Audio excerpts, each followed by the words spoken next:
మీ daddy అనుకున్నదే అవ్వాలంటారు తప్ప కొన్ని విషయాల్లో మంచి చెడు చూడరు. పట్టు మాత్రమే ఉంటుంది, విడుపుండదు. ఈ మధ్యన నువ్వు మీ డాడీ మాట విని వెనక ముందు ఆలోచించకుండా బిహేవ్ చేస్తున్నావు. అదెవ్వరికీ మంచిది కాదమ్మా. ఇది చెప్పాలని ఇక్కడికి తీసుకొచ్చావమ్మా? నీకెలా చెప్పాలి సంజన? మీ డాడీకి పవిత్ర అంటే మొదట్నుంచి కోపం.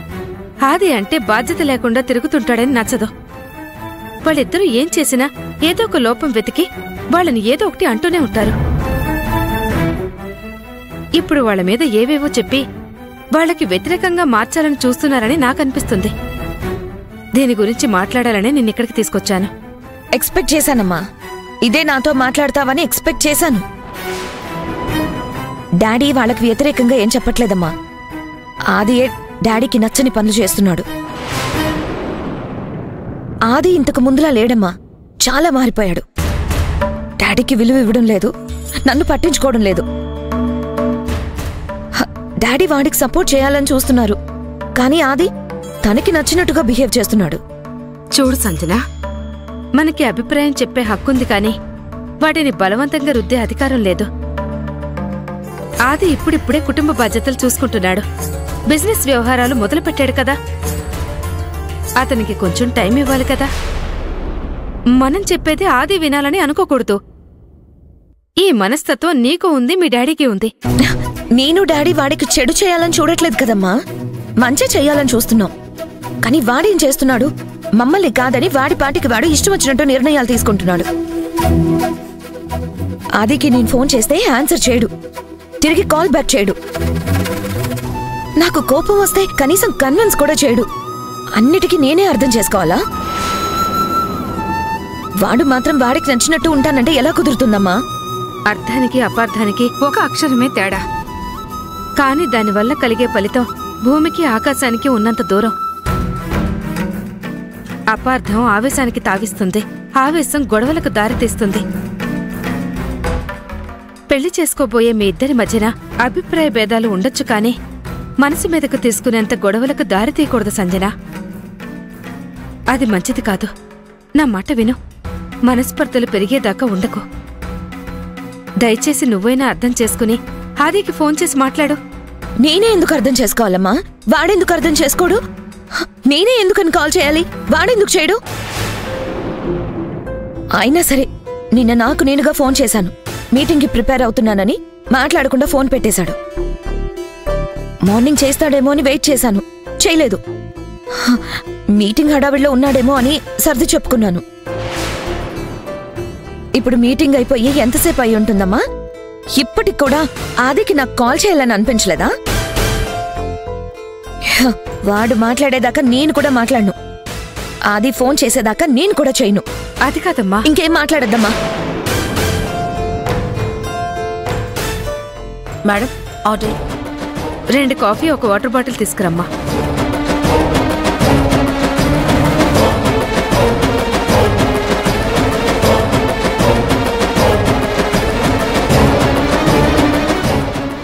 కూర్చో పవి.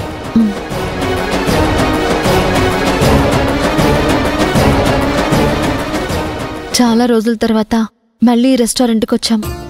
అవును పవి, రావడమే కాదు, మనం ఎప్పుడూ కూర్చునే మన ఫేవరెట్ ప్లేస్ లోనే కూర్చున్నాం. ఎస్.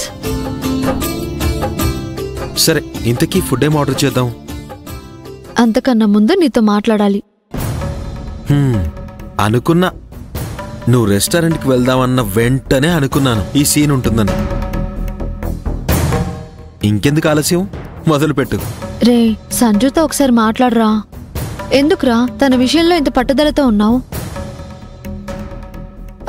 తనేదో తొందరపడిందే అనుకో, నువ్వు వదిలేయచ్చు కదా. నువ్వంటే తనకి ప్రాణం, అందుకోసమైనా నువ్వు కాస్త తగ్గి ఫోన్ చేసి మాట్లాడొచ్చు కదరా. అంత సర్దుకుంటుంది. లేదంటే ఇలా పెంచుకుంటూ పోతే దూరం పెరుగుతూనే ఉంటుంది.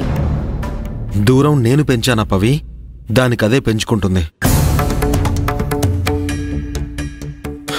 సంజన ఇంతకు ముందులాగా లేదు, పూర్తిగా మారిపోయింది. వాళ్ళ డాడీ చెప్పినట్టే తలాడిస్తుంది. అంకుల్ చెప్పినట్టు కూతురు కాబట్టి అది వినాలి. కానీ నేనెందుకు వినాలి? అది కాదురా. Let me complete Pavi. దానికి ఫోన్ చేయమన్నావు కదా, నేనెందుకు ఫోన్ చేయట్లేదు అనే దాని గురించి ఎక్స్ప్లెయిన్ చేస్తున్నాను. ప్లీజ్ విను. ప్రతి చిన్నదానికి అనవసరమైన రాద్ధాంతం చేస్తుంది. నా నుంచే సారీ ఎక్స్పెక్ట్ చేస్తుంది. సారీ చెప్పకపోతే అలాగే మాట్లాడడం మానేస్తుంది. కోపంతో ఓ రగిలిపోతుంది. అర్థం చేసుకోకుండా అయిన దానికి కాందానికి ఓ గొడవలు పడుతుంది. అంతెందుకు, నేను ఢిల్లీ వెళ్ళలేదని, దానివల్ల వాళ్ళ నాన్న పరువు పోయిందని, బిజినెస్ అంతా గందరగోళమైందని నాన్న రచ్చ చేసింది. తీరా నేనే ఇన్వెస్టర్స్ని సెట్ చేసి మీటింగ్ అరేంజ్ చేసి ప్రెజెంటేషన్ ఇవ్వడానికి ప్రిపేర్ అవుతుంటే సపోర్ట్ చేయాల్సింది పోయి తెగ విసిగించింది.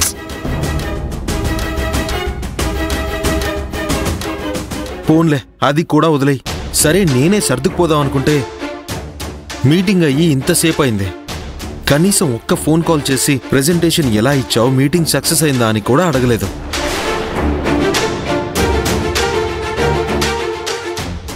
అలాంటప్పుడు నేను తగ్గి దానికెందుకు ఫోన్ చేయాలి?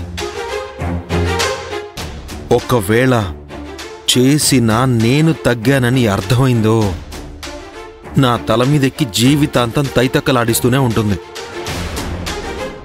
అది చేస్తుంది తప్పని తనకి తెలిసి రావాలి. అది ఆ మొండి పట్టుదల వదులుకోవాలి. పెళ్లి చేసుకుంటున్నాను కదా అని నేను చెప్తున్న ప్రతి దానికి ఆది తలూపాలి అనే పద్ధతి మార్చుకోవాలి. అప్పటిదాకా నేను మాట్లాడను పవి.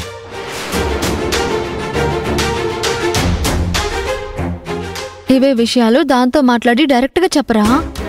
నువ్వు చెప్పకుండా ఊరుకుంటే దానికి మాత్రం ఎలా తెలుస్తుంది? దానికేం తెలియక కాదు పవి, తెలుసు. కానీ తనదే పై చేయి ఉండాలన్న ఆహం. నేను చెప్పినా కూడా రివర్స్లో మాట్లాడుతుంది తప్ప అర్థం చేసుకోదు. ఛ, అయినా ఇప్పుడు ఆ డిస్టర్బెన్సెస్ అన్నీ పెట్టుకునే మూడ్లో నేను లేను పవి. ముందు నేను కొన్ని రెస్పాన్సిబిలిటీస్ని ఫుల్ఫిల్ చేయాలి.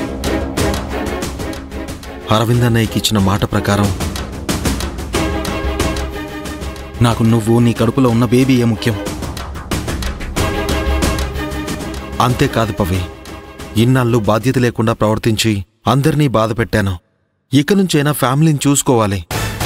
అన్నయ్య స్టార్ట్ చేసిన ప్రాజెక్టు కంప్లీట్ చేయాలి. బిజినెస్ వ్యవహారాలు మేనేజ్ చేయాలి. నాన్న హెల్త్ గురించి కేర్ తీసుకోవాలి. ఇంకోవైపు కీర్తితో హైయర్ స్టడీస్ అన్ని కంప్లీట్ చేయించి జాబ్ వచ్చి లైఫ్లో సెటిల్ అయ్యాక మంచి సంబంధం చూసి పెళ్లి చేయాలి. ఎన్ని బాధ్యతలు నా మీదున్నాయి. ఇందులో ఏది డిస్టర్బ్ అయినా నేను భరించే పరిస్థితుల్లో లేను పవి. అలా నేను సంజుని దూరంగా పెడతానని చెప్పడం లేదు. కాలమే అన్నింటికీ సమాధానం చెప్తుంది. ఆ టైం వచ్చినప్పుడు సంజుతో ప్రాబ్లం క్లియర్ అవుతుంది. అరే, నీ మాట వినలేదని ఫీల్ అయ్యావా పవి? ఇంత బాధ్యత తీసుకున్నందుకు హ్యాపీగా ఫీల్ అయ్యాను. నేను వెళ్ళి హ్యాండ్ వాష్ చేసుకొస్తాను, నువ్వు ఫుడ్ ఆర్డర్ చెయ్యి. నాకు పిజ్జా. సరే, వెళ్ళు.